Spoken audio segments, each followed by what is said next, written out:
Germany के एक छोटे से सुंदर गांव में, जहां चारों ओर हरी भरी पहाड़ियां और फूलों से भरे खेत थे, वहां एक महिला रहती थी जिसका नाम था एला। गांव की हवा में हमेशा ताजी घास और देवदार के पेड़ों की खुशबू घुली रहती थी। एला का एक छोटा सा घर था जिसकी खिड़कियों से सुबह की धूप छनकर आती थी, लेकिन उसके जीवन में अंधेरा छाया हुआ था। एला के साथ उसकी इकलौती बेटी फ्रिडा रहती थी। फ्रिडा एक बहुत ही प्यारी और हंसमुख बच्ची थी जिसकी आंखें आसमान जितनी नीली थीं और बाल सुनहरे थे।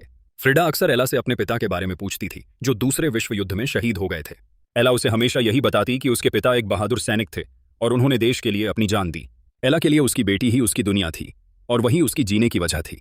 एला ने फ्रिडा को पालने के लिए बहुत मेहनत की। वह गांव की एक कपड़े की फैक्ट्री में काम करती थी। सुबह जल्दी उठकर वह घर के काम निपटाती और फिर फैक्ट्री चली जाती। वहां वह घंटों मशीन पर बैठी रहती और कपड़े सिलती। फैक्ट्री का काम बहुत थका देने वाला था, लेकिन एला ने कभी हार नहीं मानी। वह हर दिन यही सोचती कि उसे अपनी बेटी के लिए एक बेहतर जिंदगी बनानी है। फ्रिडा अपनी मां की मेहनत को समझती थी।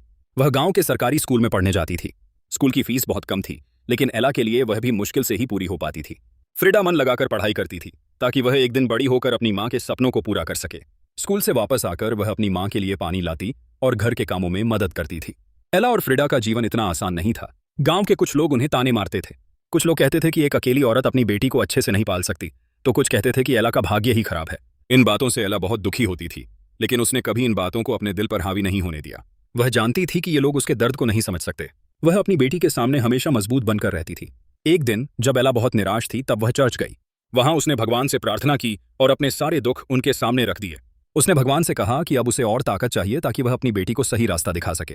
उस दिन के बाद एला ने अपनी सारी परेशानियों को भगवान पर छोड़ दिया। उसे यह विश्वास हो गया कि भगवान उसके साथ हैं और सब कुछ ठीक हो जाएगा। धीरे धीरे एला के जीवन में बदलाव आने लगा। उसकी मेहनत और लगन से उसे फैक्ट्री में प्रमोशन मिला और उसकी तनख्वाह बढ़ गई। अब वह अपनी बेटी की छोटी छोटी ख्वाहिशें भी पूरी कर सकती थी। फ्रिडा भी पढ़ाई में बहुत अच्छी थी और उसने स्कूल में टॉप किया। गांव के जो लोग पहले एला का मजाक उड़ाते थे, अब वही लोग उसकी तारीफ करते थे। एला ने अपनी जिंदगी से एक महत्वपूर्ण सबक सीखा था। उसने समझ लिया था कि कठिन समय में हार मान लेना सबसे आसान होता है, लेकिन अगर हम भगवान पर भरोसा करें और अपनी मेहनत जारी रखें तो कोई भी मुश्किल हमें हरा नहीं सकती। उसने अपनी बेटी को भी यही सिखाया कि सख्त जीवन जीना मुश्किल जरूर है, लेकिन नामुमकिन नहीं। अगर दिल में उम्मीद हो और कड़ी मेहनत करने का जज्बा हो तो हर मुश्किल का सामना किया जा सकता है।